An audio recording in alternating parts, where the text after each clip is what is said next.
పుస్తకం మనిషి మేధస్సును పెంపొందిస్తుంది. అనేక శారీరక, మానసిక రుగ్మతలకు మంచి నివారణి. కానీ నేటి డిజిటల్ లోకంలో పడి ఆ పుస్తకాన్ని చదివే వారి సంఖ్య తగ్గిపోతుండటం పుస్తక ప్రియుల్లో ఆందోళన కలిగిస్తుంది. దీంతో పుస్తకాలు ప్రదర్శనలకే పరిమితం కాగా ఆ ప్రదర్శనలు కూడా సందర్శకులు లేక బోసిపోతున్నాయి. పాఠకుల కోసం ఎదురు చూస్తున్న పుస్తక ప్రదర్శనలపై బీబీసీ ఆన్ టీవీ అందిస్తున్న ప్రత్యేక కథనం.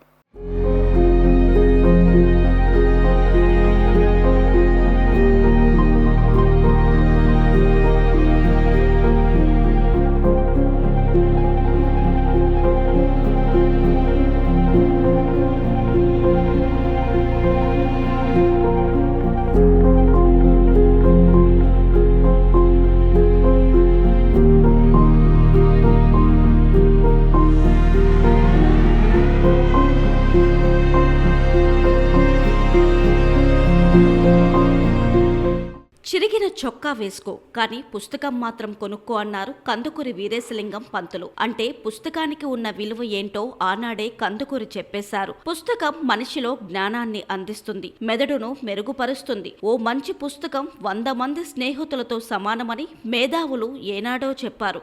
ఈనాడు చెబుతూ వస్తున్నారు. కానీ నేడు పరిస్థితి భిన్నం. చేతిలో మొబైల్ ఉంటే గాని రోజు గడవదు. దీంతో పుస్తకం పట్టుకొని చదివే వారి సంఖ్య అనూహ్యంగా తగ్గిపోయింది. అందుకు కారణం లేకపోలేదు. శాస్త్ర సాంకేతిక రంగంలో దూసుకుపోతున్న భారతావనిలో టెక్నాలజీ పేరిట వచ్చిన మార్పు పాఠకుల దరికి పుస్తకాలను చేరనీయటం లేదు. వాటి స్థానాన్ని ఆండ్రాయిడ్, స్మార్ట్ ఫోన్లు ఆక్రమించేశాయి. ఫలితంగా పుస్తక ప్రియుల సంఖ్య వేళ్ల మీద లెక్క పెట్టాల్సి వస్తుంది. ఇప్పుడు ప్రస్తుతం ట్రెండ్ చేస్తుంటే మనకి సెల్ ఫోన్కి ఎడిక్ట్ అయిపోతున్నారు పిల్లలు కాదు పెద్దవాళ్ళు కూడా. మొబైల్ చేతులు ఉంటాయి. పేపర్ చివరికి మనకి న్యూస్ పేపర్ కూడా మొబైల్లో వచ్చేస్తుంది. సో ఇటువంటి ప్రదర్శనలు ఏర్పాటు చేస్తున్నారు. మళ్ళీ మనం మర్చిపోతామా ఏంటి ఇదంతా మళ్ళీ మనం గుర్తు చేయడానికి అంటారు. మీరేమనుకుంటున్నారు ఈ ప్రదర్శన చూసి? విశాలాంధ్ర బుక్ హౌస్ వారు ప్రతి సంవత్సరం విశాఖపట్నంలో ఈ పుస్తక మహోత్సవం జరపటం అనేటువంటి చాలా గొప్ప విషయము. ఇది విశాఖపట్నం పౌరులకి, ముఖ్యంగా విద్యార్థులకి, మేధావులకి ఇది ఎంతో ఉపయుక్తంగా ఉంటుందనేటువంటిది నేను భావిస్తూ ఉన్నాను. ప్రపంచీకరణ యుగంలో 2 ధోరణులు ఈరోజు సమాజాన్ని పట్టి పీడిస్తూ ఉన్నాయి. మొదటిది ఏమిటంటే సీరియస్ రీడర్స్ ఈ సమాజాన్ని తెలుసుకోవాలి, పరిశోధన చేయాలి, అభివృద్ధి కావాలి, అత్యంత మేధావంతతని సంతరించుకోవాలనేటువంటిది ఒక తరహా పౌరులు అనేటువంటి వాళ్ళు ఈ సమాజంలో తీర్చిదిద్దబడుతూ ఉన్నారు. రెండవ తరహా ప్రజానీకం, ముఖ్యంగా విద్యార్థులు సెల్ ఫోన్లకి ఎడిక్ట్ అవటం కానీ, లేకపోతే టైంని వృధా చేసుకోవటం కానీ.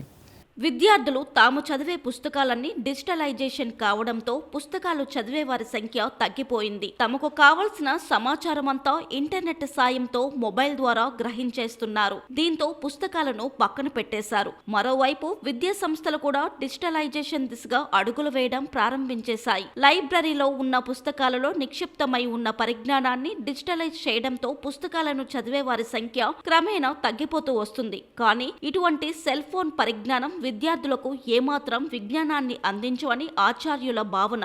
ఏ విద్యార్థి అయినా పుస్తకం చదవటం ద్వారానే మేధస్సును పెంపొందించుకోగలరని వారి అభిప్రాయం. ఈ వీడియోలు, ఆడియో, టీవీ అవి చూడడం వల్ల బుక్ రీడింగ్ అనేది బాగా తక్కువగా ఉందండి, తక్కువైపోతుంది. ఎందుకంటే విజువలైజేషన్ అనేది ఈ డైరెక్ట్గా మైండ్లోకి వెళ్తుంది. బుక్ రీడింగ్ అనేది మైండ్ని డెవలప్ చేస్తుంది. వీళ్ళకి కావాల్సింది ఏంటంటే ముక్కును పట్టుకుని వదిలేయడం తప్ప. అందుకోసం వీళ్ళు ఏం చేస్తున్నారంటే విజువలైజేషన్ మీద కాన్సన్ట్రేట్ చేసి బుక్ రీడింగ్ని తగ్గించేస్తున్నారు. ఇంకా అన్నిటికంటే ముఖ్యమైనది ఆర్టిఫిషియల్ ఇంటెలిజెన్సీ. ఈరోజు ఆర్టిఫిషియల్ ఇంటెలిజెన్సీని వాళ్ళు యూజ్ చేసినంత ఇదిగా మేము ఎప్పుడు యూజ్ చేయలేదు. మేము చదువుకుంటున్నప్పుడు కొన్ని వేల బుక్స్, కొన్ని వందల పుస్తకాలు చదివి థీసిస్ రాస్తుంటే ఇవాళ ఏఐ, ఆర్టిఫిషియల్ ఇంటెలిజెన్స్ ద్వారా కానీ, డిజిటల్ లైబ్రరీ ద్వారా కానీ ఒక పేజీ తీసుకుని దాన్ని ఫైనల్ కన్క్లూడ్ చేసి థీసిస్ సబ్మిట్ చేస్తున్నారు. నిజానికి అందులో ఏమీ ఉండట్లేదు. 2 క్వశ్చన్లు అడిగితే 3వ క్వశ్చన్కి కరెక్ట్గా ఆన్సర్ కూడా చెప్పలేని స్టేజ్లో PhD స్టూడెంట్స్ బతుకుతున్నారు. అయితే అంది వచ్చిన టెక్నాలజీని ఉపయోగించడం తప్పు కాదు. అయితే దాన్ని వినియోగించడంలోనే విద్యార్థుల బాధ్యత ఉందని చెబుతున్నారు ప్రొఫెసర్ రాజు. ఇప్పటికీ టెక్నాలజీ అభివృద్ధి, ఆర్టిఫిషియల్ ఇంటెలిజెన్స్ అందుబాటులోకి వచ్చినా కొన్ని జాతీయ విద్యా సంస్థల్లో విద్యార్థులు ఇప్పటికీ లైబ్రరీలో పుస్తకాలను చదువుతున్నారని చెబుతున్నారు. కానీ దేశంలో 90% పైగా విద్యార్థులు సెల్ ఫోన్ల ద్వారానే చదువుపై ప్రధాన దృష్టి కేంద్రీకరిస్తున్నారని చెబుతున్నారు. లేదండి, చదివే వాళ్ళలో ఒక రకమైన బద్ధకం అనేది నిర్లిప్తత ఏర్పడుతుంది. ఎందుకంటే 20 గంటలు పుస్తకం చదవడం కంటే 5 గంటలు సినిమా చూడడం మీద కాన్సన్ట్రేట్ చేస్తున్నారు. 5 గంటలు మొబైల్లో ఎవ్రీథింగ్ మీకు మొబైల్లో ఆర్టిఫిషియల్ ఇంటెలిజెన్సీలో వచ్చేస్తుంది. అంటే ప్రతిదీ కూడా ఆర్టిఫిషియల్ ఇంటెలిజెన్సీ ద్వారా మొబైల్లో కానీ నెట్లో కానీ రావడం వల్ల వాళ్ళకి దీని మీద కూర్చుని చదివి నోట్స్ రాసేంత ఓపిక ఉండట్లేదు. 5 నిమిషాల్లో అయిపోయేదాని గురించి 5 గంటలు మేము ఎందుకు హార్డ్ వర్క్ చేయాలి? సార్ దేశం మొత్తం మీద ఇదే పరిస్థితి ఉందంటారా? అవునండి, లేదంటే ఒక 99% ఇలాగే ఉన్నారు. దేశం మొత్తం కొంతమంది అంటే toppest institutions IIT, IIM, NIT వాళ్ళు మాత్రమే ఈరోజు ఈ ఏరియాకి రాకుండా ఇంకా book and case studies develop చేసుకుంటున్నారు. వాళ్ళు అటు ఆర్టిఫిషియల్ ఇంటెలిజెన్స్ని యూజ్ చేసుకుంటున్నారు, ఇటు బుక్స్ని యూజ్ చేసుకుంటున్నారు. తదిమా యూనివర్సిటీస్, కాలేజెస్ అన్నీ కూడా ఈ గురు ముఖంగా నేర్చుకునే దానికంటే మొబైల్ ద్వారా నేర్చుకునేదే ఎక్కువ మీద కాన్సన్ట్రేట్ చేస్తున్నారు. సో రెగ్యులర్గా day by day book reading, హెరూషియస్ బుక్ రీడింగ్ బాగా తగ్గిపోయింది. మేబీ ఇది విరుగుట కొరకే అని అన్నారు అనుకోండి, కొంతకాలం ఇలాగే గడుస్తుంది. ఆ తర్వాత మళ్ళీ బుక్ రీడింగ్ అనేది హ్యాబిట్ అవుతుంది. ఇదిలా ఉంటే మొబైల్ ద్వారా ఆర్టిఫిషియల్ ఇంటెలిజెన్స్ ను ఉపయోగిస్తూ చదివే అంశాలు ప్రత్యేకించి సంబంధిత అంశాల వరకు మాత్రమే అందిస్తాయని, అదనపు సమాచారం తెలుసుకోవాలంటే తిరిగి పుస్తకాలను ఆశ్రయించాల్సిందే అంటున్నారు విద్యార్థులు. బుక్స్ చదవడం వల్ల ఒక పర్టికులర్ టాపిక్తో పాటు ఎక్స్ట్రా నాలెడ్జ్ కూడా వస్తుంది, which is used by the competitive examinations and aptitude tests. But ఏఐలో చదవడం వల్ల it will be giving a particular brief about the particular topic, but no extra knowledge. So manam renditni use chesukovali, but people they want to just complete their projects on time and submit, and that too the other thing is lack of timing. Assignments and everything we will get time, but for subjects we need to go through the books and everything, so it takes time. And management of time also should be learnt. As the teaching, the professors might not be wrong because they will go according to their schedule, but we have to manage the time between gaining extra knowledge and getting the knowledge from our subjects to get a degree.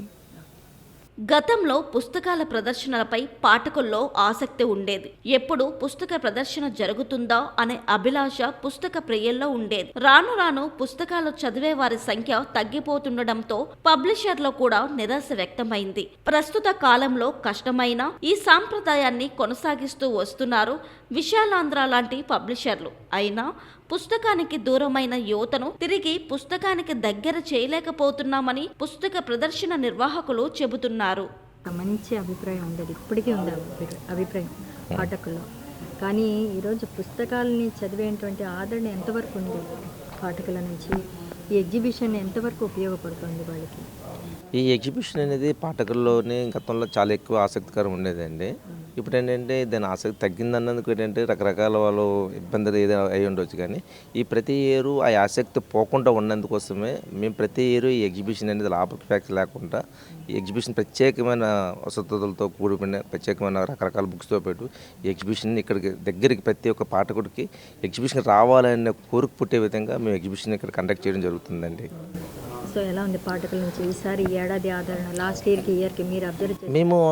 నేను గతంలో 23 సంవత్సరాలు బట్టి నాకు ఇక్కడ ఉండడం నాకు అనుభవం అండి. ప్రతి ఇయర్ అసలు ఏ పాఠకుడు ఏ అభిరుచులు ఉంటారు అనేది ఇప్పటికీ నాకు అంతుపట్టిన విషయం. ఎందుకంటే రకరకాల అభిరుచులతోటి ఒక్కొక్కసారి ఏంటంటే పూర్తిగా ఆధ్యాత్మిక రకంలో ఉంటుంది. ఒక సంవత్సరం ఏంటంటే కంప్లీట్గా సైకాలజీకి సంబంధించి వస్తుంది. కొందరు ఏంటంటే ఒక చిల్డ్రన్స్ బుక్స్. ఇప్పుడు ఈ సంవత్సరం ఏంటంటే కంప్లీట్గా లిటరీ బుక్స్ మీద పూర్తిగా మనం అనుకుంటున్నాం కానీ తెలుగు లిటరీ బుక్స్ మీద మళ్ళీ ఆ ఆదాయం పూర్తిగా పెరిగింది. అలాగే నవల సాహిత్యం మీద గతంలో పోల్చుకుంటే నవలు అప్పుడు తగ్గేవి. ఇప్పుడు ఏంటంటే కంపల్సరీగా నవలు బాగా ఎక్కువ విపరీతంగా నవలు కొనడం, తెలుగు సాహిత్యం మళ్ళీ ఆదరణ పెరిగిందని మేము భావిస్తున్నాం అండి. ఏ ఏజ్ గ్రూప్ వాళ్ళు మీరు అబ్జర్వేషన్ ప్రకారం? మా అబ్జర్వేషన్ ప్రకారం ఏజ్ గ్రూప్ అంటే ప్రస్తుతం అయితే ఈ దగ్గర ఏజ్ గ్రూప్ వాళ్ళు అయితే మేము తీసుకురాలేకపోతున్నాం అండి. మళ్ళీ మనం మిడిల్ ఏజ్ గ్రూప్ నుంచి పై వరకు తెప్పించి కానీ ప్రజెంట్ ఇక 25, 30, 35 ఏజ్ గ్రూప్ వాళ్ళు అయితే మేము తీసుకురాలేకపోతున్నాం. వాళ్ళు ఎన్ని విధాలుగా మనం ఏర్పాట్లు చేసినా సరే ఆ ఏజ్ గ్రూప్ వాళ్ళు మరి ఏ విధంగా అయితే ఇప్పుడు సోషల్ మీడియా కావచ్చు కానీ లేదంటే ఇప్పుడు స్మార్ట్ ఫోన్ విధానం కావచ్చు ఏదైనా అవ్వచ్చు అంటే బుక్స్ చదవాలనుకున్నా సరే ఆ సందర్భం ప్రతిదీ ఆన్లైన్ బేస్ మీద ఎక్కువ ఆధారపడిపోయారండి. పలానా బుక్లు ఆన్లైన్ అనబట్టి ఇప్పుడు వచ్చి బుక్ పర్చేస్ చేసి చదువుతున్నారు. కాకపోతే గతంలో ఏంటంటే లైబ్రరీకి స్టోరేజ్ అయితే చేసుకోలేకపోతున్నారు. బుక్స్ చదివే హ్యాబిట్ అయితే తగ్గలేదు. కాకపోతే వాళ్ళ ఉద్యోగ సమయపాలన రీత్యా కొంత వెనకబడిందని చెప్పగలం బుక్ రీడింగ్లోనే.